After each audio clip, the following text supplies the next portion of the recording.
ভাৰত চৰকাৰৰ শান্তি আলোচনা,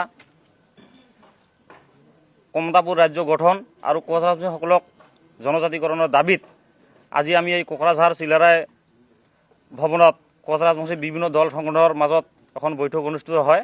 আৰু আজি বৈঠকত সিদ্ধান্ত লোৱা হয় যে আমি ২৬ৰ বিধানসভা নিৰ্বাচনৰ আগতে আমাৰ যি দাবী, এই দাবী কেতিয়াও চৰকাৰৰ ওচৰত পূৰণ হ'ব বুলি আশাবাদী। কাৰণ পৃথক কমতাপুৰ ৰাজ্য গঠন, জনজাতিকৰণ এই বিষয়ত লৈ ইতিমধ্যে চৰকাৰে বহুতবাৰ ভগৱানা কৰিলে, প্ৰতাৰণা কৰিলে, মিছলীয়াৰ আশ্ৰয় লৈছে।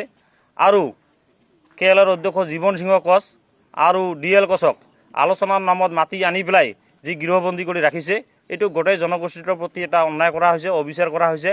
গতিকে আমি সিদ্ধান্ত লৈছোঁ যে আমাৰ দাবীবিলাক আজি যি আমি যৌথভাৱে যিকেইটা সংগঠন বহিছোঁ, এই সংগঠনকেইটাৰ উদ্যোগত অহা ৩ তাৰিখে অসম, পশ্চিমবংগ আৰু বিহাৰৰ বিভিন্ন ঠাইত গণ অনশন কাৰ্যসূচী হাতত লোৱা হৈছে। আৰু এই গণ অনশন কাৰ্যসূচী হোৱাৰ পিছতো যদি চৰকাৰে কোনো ধৰণৰ এই বিষয়বস্তুবোৰৰ ওপৰত কোনো ধৰণৰ গুৰুত্ব নিদিয়ে, তেতিয়াহ'লে এই গণ অনশন কাৰ্যসূচীৰ থলীতে ৰাষ্ট্ৰীয় ঘাইপথ অৱৰোধ আৰু ৰেল অৱৰোধ কাৰ্যসূচী ঘোষণা কৰা হ'ব। কাৰণ আমি ইতিমধ্যে এইখন চৰকাৰৰ ওপৰত বিশ্বাস আৰু আস্থা নোহোৱা হৈ গৈছে। আমাক কোচ ৰাজবংশীসকলক বিদেশী সজোৱা হৈছে। আজি আমাৰ নিজৰ জেগাতে আমি ভূমিহীন হৈছোঁ, আমাৰ অস্তিত্ব নোহোৱা হৈছে, বেলেগৰ আগ্ৰাসনত আমি উঠি যাব লগা হৈছে। যদি আমাক খিলঞ্জীয়া বুলি ভাবে, যদি চৰকাৰে আমাক সুৰক্ষা দিব বিচাৰিছে, যিহেতু কেন্দ্ৰত আৰু ৰাজ্যত আৰু পশ্চিমবংগতো তৃণমূল কংগ্ৰেছৰ চৰকাৰ আছে, ইচ্ছা কৰিলে কোচ ৰাজবংশীসকলৰ সমস্যা কিন্তু সমাধান কৰি দিব পাৰে। আমি আশাবাদী আৰু দাবী জনাইছোঁ চৰকাৰক যে আমাৰ সমস্যাবিলাক অতি সোনকালে সমাধান কৰক, নহ'লে ৩ তাৰিখৰ গণ অনশন কাৰ্যসূচীৰ পৰাই আমাৰ ধাৰাবাহিকভাৱে আন্দোলনৰ কাৰ্যসূচী চলিব। আৰু তেতিয়া বুজি পাব চৰকাৰে যে আমাৰ ৰাজবংশীসকলৰ কিমান শক্তি আৰু আমি কিমান জাগিছোঁ চৰকাৰৰ বিৰুদ্ধে। সেইখিনি সিদিনাখনে চৰকাৰে খুব বুজি পাব।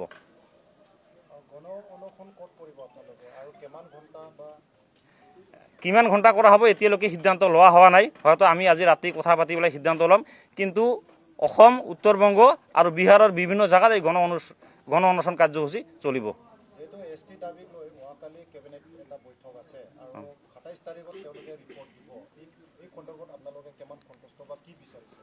আমি আশাবাদী আৰু আমি এতিয়াও চৰকাৰৰ কৈছোঁ যে এতিয়াও আমাৰ চৰকাৰখনৰ প্ৰতি কিছু আস্থা আছে।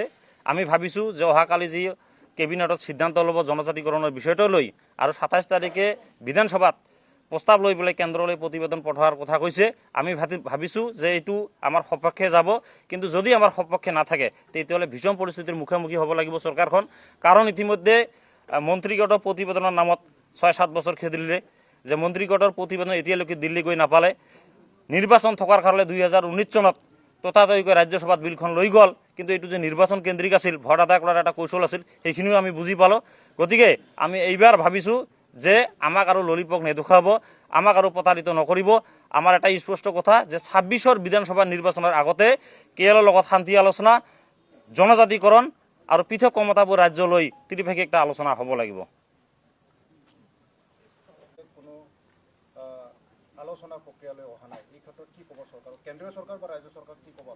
হয়, জীৱন সিঙক আলোচনাৰ নামত মাতি আনিছিল, DL কোচক আলোচনাৰ নামত মাতি আনিছিল।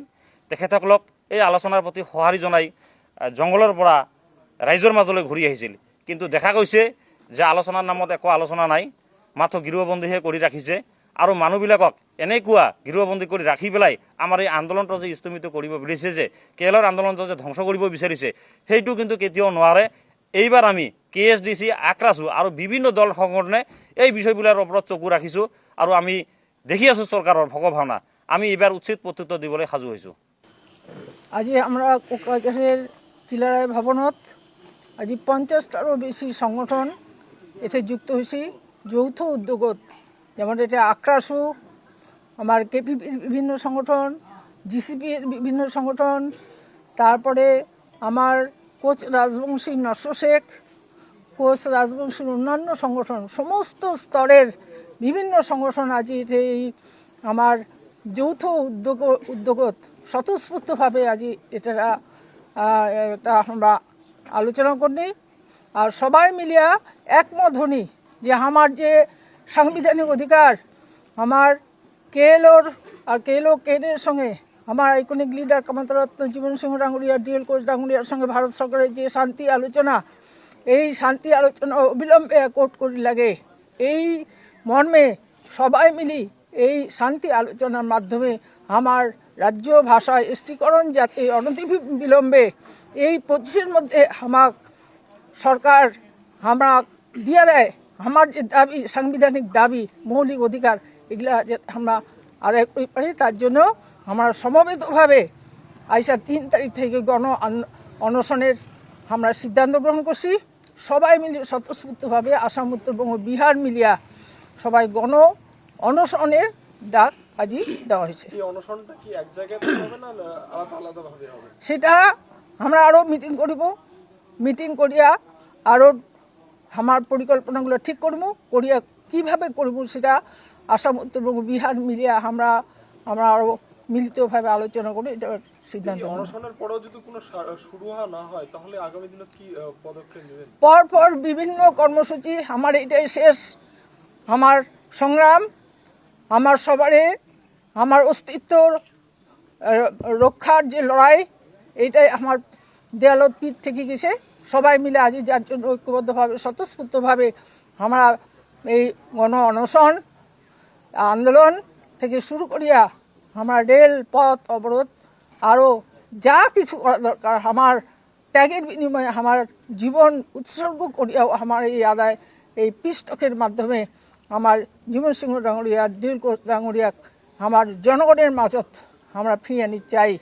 আসামত কিছুদিন আগে তোমরা একটা প্রতিবাদী সভা করলেন, এইবার কি উত্তরবঙ্গ কি সেই সভাটা করে দিয়েছেন? উত্তরবঙ্গ তো আমরা জনসভা করি পারি, আমরা সমস্ত কিছু, শুধু উত্তরবঙ্গ বলি না হয়, আসাম, বিহার, উত্তরবঙ্গ সমস্ত জায়গায় আমার একই ধরনের কর্মসূচি আমার জারি থাকবে। আমাৰ আজি কোকৰাঝাৰ জিলাৰ চিলাৰায় ভৱনত আমাৰ KSDC, আকাৰচু আৰু কোচ মুছছেক, আমাৰ সন্মিলনী, আমাৰ GCPA, আমাৰ KPP আদি কৰিয়া 50টা সংগঠনে একত্ৰিতভাৱে আমি আজি ইয়াতে আলোচনা কৰিলোঁ। আগন্তুক দিনৰ কমতাপুৰ ৰাজ্য দাবী, পৃথক কমতাপুৰ ৰাজ্য দাবী, আমাৰ এছটিকৰণ আৰু ভাষাক নিয়া আমি আজি ঐক্যমত হইলুং যে আগন্তুক 3 তাৰিখে আমি অনশন কাৰ্যসূচী ল'ম। এতে আমাৰ সন্মানীয় KLৰ চেয়াৰমেন পাৰ্চন জীবন সিংহ মহাশয় আৰু তথা KL কেন্দ্ৰৰ ডিএল কোচ মহাশয়ক আজি 3 বছৰ ধৰিয়া অন্ধ কুঠুৰি ৰাখিছে আৰু ভাৰত চৰকাৰে মাতি আনিয়া যি অগণতান্ত্ৰিক চৰিত্ৰ, অগণতান্ত্ৰিক ব্যৱস্থা, যি অন্যায় অবিচাৰ কৰি আছে, এতিয়াক আমি আজিৰ সভাত তীব্ৰ নিন্দা প্ৰকাশ কৰিছোঁ। আৰু আগন্তুক দিনত আমি জীবন সিংহ মহাশয় আৰু ডিএল কোচ মহাশয়ৰ নেতৃত্বত আমি ঐক্যবদ্ধ গণসংগ্ৰাম কৰিম। আজিৰ এই সভাখনত আমাৰ গোটাইখন সংগঠন একেলগে সবৰে উদ্যোগত অনুষ্ঠিত কৰা হৈছে। গতিকে আজিৰ এই সভাৰ যোগেদি যদি 26-এৰ আগে আমাৰ কমতাপুৰ ৰাজ্য, আমাৰ এছটিকৰণ আৰু ভাষাক যদি আমাক সম্মানজনকভাৱে সমাধান করে, আমরা অধিকার যদি আদায় করে না দেয়, তাহলে কিন্তু আমি চিকেন নেকক স্তব্ধ করে দিম, রাজপথ অবরোধ করিম, ঘাইপথ অবরোধ করিম, রেল অবরোধ করিম, আর আমি 3 তারিখে অনশন করিম বলিয়া ঘোষণা করিলাম। থ্যাংক